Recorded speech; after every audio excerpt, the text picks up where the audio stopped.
ವರಮಹಾಲಕ್ಷ್ಮಿ ಹಬ್ಬಕ್ಕೆ ಸರಳವಾಗಿ ಸಾತ್ವಿಕ ಆಹಾರ ಅಂದರೆ ನೈವೇದ್ಯಕ್ಕೆ ಕಡಲೆ ಉಸುಳಿ ಹೇಗೆ ಮಾಡೋಣ ಅಂತ ನೋಡೋಣವಾ. ನಾನಿಲ್ಲಿ ನೆನೆಸ್ಬಿಟ್ಟು ಕುದಿಸಿ 2 ಕಪ್ ಕಡಲೆಕಾಳು ತಗೊಂಡಿದ್ದೀನಿ. ಅದಕ್ಕೆ ಕೊಬ್ಬರಿ ತುರಿ, ಕೊತ್ತಂಬರಿ, ಮೆಣಸಿನ್ಕಾಯಿ ಮತ್ತು ಕರಿಬೇವು, ಒಗ್ಗರಣೆಗೆ ಸ್ವಲ್ಪ ಎಣ್ಣೆ, ಸಾಸಿವೆ, ಜೀರಿಗೆ ಹಾಕಿಬಿಟ್ಟು ಚಟಪಟ ಅಂದಮೇಲೆ ಮೆಣಸಿನಕಾಯಿ ಮತ್ತು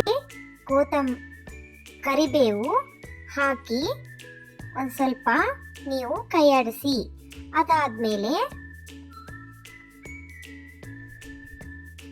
ಕಡಲೆಯನ್ನು ನೆನೆಸಿಟ್ಕೊಂಡಿದ್ರಲ್ಲ, ಅದು ಕುದಿಸಿದ್ದು, ಅದನ್ನು ಅದಕ್ಕೆ ಮಿಕ್ಸ್ ಮಾಡಿಬಿಟ್ಟು ಚೆನ್ನಾಗಿ ಕಲಸಿ, ಮತ್ತು ಒಂದು ಸ್ವಲ್ಪ ಅರಿಶಿನ ಪುಡಿ, ಮತ್ತು ಒಂದು ಸ್ವಲ್ಪ ಚಾಟ್ ಮಸಾಲ, ಮೆಣಸಿನ ಪುಡಿ, ಕೊತ್ತಂಬರಿ ಪುಡಿ ಮತ್ತು ಸ್ವಲ್ಪ ಉಪ್ಪು ರುಚಿಗೆ ಹಾಕಿಬಿಟ್ಟು, ಸ್ವಲ್ಪ ಲಿಂಬೆಹಣ್ಣನ್ನು ಅದಕ್ಕೆ ಹಿಂಡಿಬಿಟ್ಟು, ಕೊತ್ತಂಬರಿ ಸೊಪ್ಪು ಮತ್ತು ತುರಿದಿಟ್ಕೊಂಡಿರೋ ಕೊಬ್ಬರಿ ತುರಿನ ಹಾಕಿಬಿಟ್ಟು ಚೆನ್ನಾಗಿ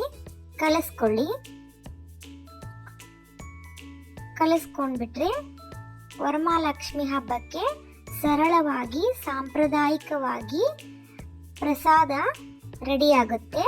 ಇದಕ್ಕೆ ಈರುಳ್ಳಿ ಮತ್ತು ಬೆಳ್ಳುಳ್ಳಿ ಯೂಸ್ ಮಾಡ್ದೇನೆ ಸಾತ್ವಿಕ ಆಹಾರ ರೆಡಿಯಾಗುತ್ತೆ.